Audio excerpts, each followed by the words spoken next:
के शहर में एक रेवती नाम की लड़की रहा करती थी। वो बहुत ही सुंदर दिखा करती थी। कॉलेज में उसके बहुत से लड़के दीवाने थे। अब एक दिन रेवती अपनी माँ से, गुड मॉर्निंग मॉम, मुझे कुछ पैसे चाहिए, कुछ काम है। अरे तुम्हें पैसे किस लिए चाहिए? अरे माँ, कॉलेज में फंक्शन है, इसीलिए मुझे कपड़े खरीदने हैं, मुझे पैसे दे दो। हाँ ये लो पैसे, मगर जो वापस आए वो मुझे दे देना। जी माँ।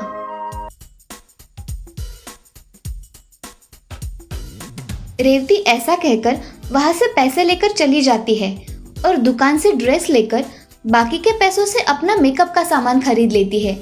ये सब बातें वो घर आकर अपनी माँ को बताती है। माँ, मैं तुम्हारे दिए हुए पैसों से ये ड्रेस और मेकअप का सामान लेकर आई हूँ।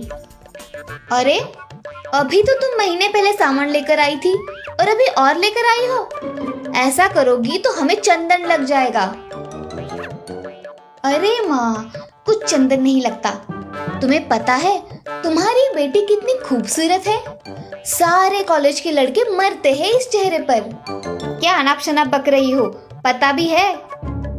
जस्ट चिल माँ, इतनी भी कोई बड़ी बात नहीं है। ऐसा कहकर रेवती वहां से चली जाती है। राधा मगर रेवती के बारे में सोचकर हॉल में बैठ जाती है। तभी रेवती के पिताजी सुभाष वहां आ जाते हैं। क्या हुआ है राधा, बड़ी चिंता में दिख रही हो? अरे इस लड़की का क्या करूं मैं, बहुत बदतमीज हो गई है। पैसों की तो कोई अहमियत ही नहीं है इसको। मेरे दोस्त का लड़का है रवि, बहुत पढ़ा लिखा है और अच्छी जॉब भी करता है, बैंक में मैनेजर है। उसकी शादी के लिए लड़की देख रहे हैं। मैं सोच रहा हूँ कि हमारी रेवती अब बड़ी हो गई है, क्यों ना हम उसकी शादी कर दे तो वह बड़ी और समझदार बन जाएगी। हाँ वैसे आप सही कह रहे हो। जिम्मेदारी पड़ेगी तो ये सीधी भी हो जाएगी और ये रिश्ता भी अच्छा है। तो मैं कल ही बात कर लेता हूँ। शुभ काम में देरी नहीं करनी चाहिए। जी, जैसा आप ठीक समझे। मैं रेवती को कल सुबह इसके बारे में बता दूंगी। चलो अब सो जाते हैं, सुबह जल्दी उठना है। जी चलिए। ऐसा कहकर सुभाष और राधा सो जाते हैं। अगले दिन रेवती की माँ उसको सारी बातें बता देती है और रेवती भी लड़का देखने के लिए तैयार हो जाती है। अगले दिन रेवती के घर रवि, उसकी माँ शीला और उसके पिताजी किशन आते हैं। थोड़ी बातें हो जाने के बाद राधा रेवती को लेकर वहां आती है। रेवती दिखने में सुंदर होने के कारण रवि को वो देखते ही पसंद आ जाती है और तभी रवि के घर वाले इस रिश्ते के लिए हाँ कह देते हैं। कुछ ही दिनों बाद उनकी शादी हो जाती है। रेवती नई होने के कारण उसकी सास को कोई मदद नहीं किया करती थी।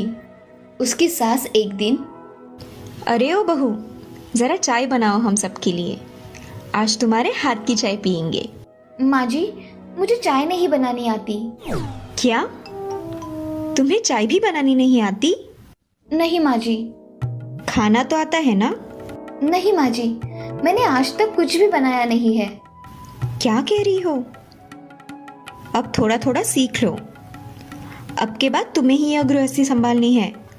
नहीं माँ जी, मैं तो अभी शादी होकर आई हूँ, मुझे ये सब काम नहीं आते और मुझे अभी के लिए मेरी सहेलियों के साथ जाना है। अरे बहू, आज घर में कुछ मेहमान आने वाले हैं तुम्हें देखने के लिए, तुम रुक जाओ। माँ जी, मैंने अपनी सहेलियों को प्रॉमिस किया है, मैं अपना प्रॉमिस नहीं तोड़ सकती। ऐसा कहकर रेवती वहां से अपने कमरे में चली जाती है और तैयार होकर छोटे छोटे नए फैशन के कपड़े पहनकर आती है। तभी उसकी सास और ससुर हॉल में ही बैठे होते हैं। अरे बहू, ऐसे कपड़े पहनकर कहाँ जा रही हो? कुछ शर्म है या नहीं? मैं अपने सहेलियों से मिलने जा रही हूँ तो ऐसे ही कपड़े पहनकर जाती हूँ, आपको पता नहीं है क्या? अरे बहू, साड़ी में ना सही पर तुम पंजाबी ड्रेस पहनकर जा सकती हो ना? मैं पहले से ही ऐसे कपड़े पहनती हूँ सासू माँ। अरे शीला, मेरी चाय लेकर आओ, वही बातें करोगी क्या? हाँ, अभी लेकर आती हूँ। और बहू, तुम घर जल्दी आना, ठीक है?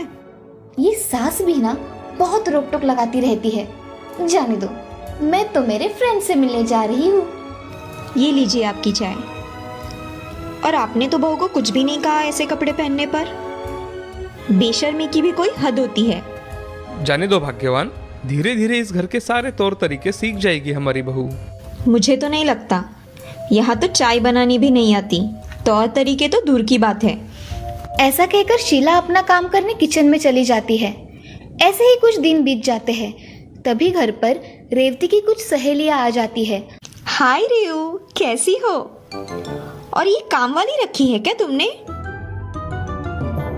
हाय सोना शिवानी, कैसी हो तुम? ये मेरी सास है। आओ बैठकर बातें करते हैं। ऐसा कहकर सोना, शिवानी और रेवती बैठकर बातें करने लगते हैं। उसी समय रवि ऑफिस के लिए निकलता है और उन सहेलियों की बातचीत उसके कानों पर पड़ती है। तभी रवि, अरे रेवती, ये कौन है हमारे घर पर? रवि ये मेरी दोस्त है, मुझसे मिलने यहाँ आई है। अच्छा, मगर तुमने इन्हें बताया नहीं कि माँ के बारे में कुछ कहा तो मुझे पसंद नहीं है, और ये माँ को काम वाली कह रही है और तुम चुप हो। जाने दो ना रवि, क्यों बात का बतंगड़ बना रहे हो? तुम्हें समझ में आना चाहिए रेवती, किसकी हैसियत क्या है, समझी? ऐसा कहकर रवि वहाँ से चला जाता है। रेवती की सहेलियाँ भी खुद का इंसल्ट होने की वजह से जाने के लिए निकलती है। अरे रेवती, हम निकलते हैं, बहुत देर हो गई है। हाँ चलो, बाय रेऊ। अरे यार रुको तो सही, इनकी बातों को दिल पर मत लो, रुको। हमारी ऐसी इंसल्ट किसी ने नहीं की, बाय। ऐसा कहकर सोना और शिवानी वहाँ से चली गई। ये सब देख रेवती को बहुत गुस्सा आया और उसने पुलिस स्टेशन फोन लगाया और पुलिस से, नमस्ते इंस्पेक्टर साहब। नमस्ते जी, कहिए। मुझे एक कंप्लेंट दर्ज करनी है। मेरी सास और पति मुझे कुछ भी भला बुरा कहते हैं। आप यहाँ आकर उनको समझाइए ना। हम अभी आते हैं। जी इंस्पेक्टर साहब। ऐसा कहकर रेवती अपना फोन रख देती है। तभी उसके पीछे सास खड़ी दिखाई देती है। तभी, माँ जी आप कब आई? तुम जब पुलिस स्टेशन में फोन कर रही थी तभी आई। और क्यों खुद की इज्जत खुद ही चौराहे पर निकालने पर तुली हो? मेरे और मेरे बेटे के बारे में तुमने बहुत कुछ कहा है। अब वो तुम्हें माफ करेगा या नहीं मुझे पता नहीं। आप लोगों को ऐसा ही चाहिए, समझी? फिर ठीक है बहू, मैं मेरे बेटे को बुला लेती हूँ। ऐसा कहकर रेवती की सास वहाँ से चली जाती है और अपने बेटे को फोन करके घर पर बुला लेती है। ये सब सुनकर रवि हक्का बक्का हो जाता है और जल्दी जल्दी में घर चला आता है। तभी रवि के घर पुलिस आ जाती है। पुलिस को देख रवि, क्या हुआ इंस्पेक्टर साहब, आप यहाँ? मुझे आपकी पत्नी ने यहाँ बुलाया है। उन्होंने आपकी और आपकी माँ की कंप्लेंट लिखवाई है। क्या?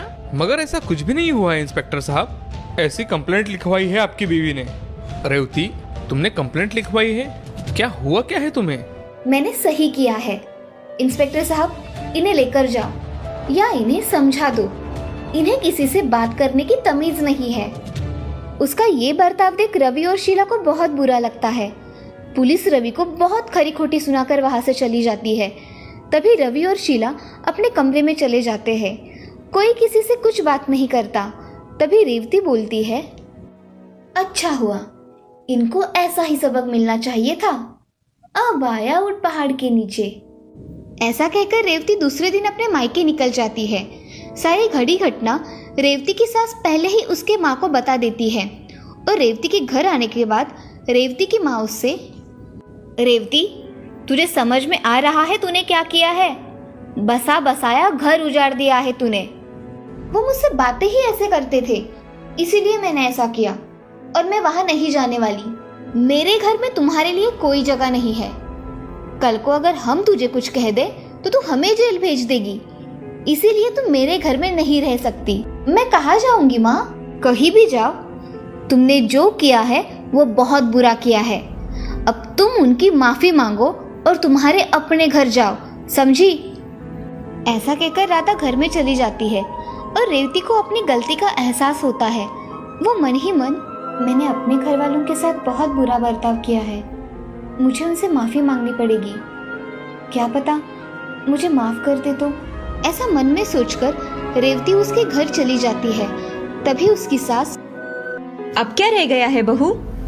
माँ जी मुझे माफ कर दीजिए, मुझसे गलती हो गई। अरे तुम किस मुंह से माफी मांग रही हो रेवती? अगर मेरे बेटे ने तुम्हें माफ कर दिया है तो ही मैं तुम्हें माफ कर दूंगी। हाँ माँ जी, मैं उनसे भी माफी मांगती हूँ। और अब क्या रह गया है रेवती? मुझे माफ़ कर दीजिए, मैंने बहुत बड़ी गलती कर दी है। मैं आइंदा से ऐसा नहीं करूँगी। रेवती फूट फूट कर रोने लगती है। तभी रवि उसकी गलतियों को माफ़ कर उसे गले लगा लेता है और तभी से रेवती अपना स्वभाव बदल देती है। अब वो घर में सारे काम मन लगाकर सीखती है और बड़ों का सम्मान करती है। अब वो पहले वाली बेशरम बहू नहीं रही थी, अब वो संस्कारी बहू बन गई थी। इस कहानी से हमें ये सीख मिलती है कि जिंदगी में हमेशा दूसरों के प्रति आदर रखना चाहिए, कभी भी किसी का अपमान नहीं करना चाहिए, सभी के साथ अच्छा व्यवहार करना चाहिए।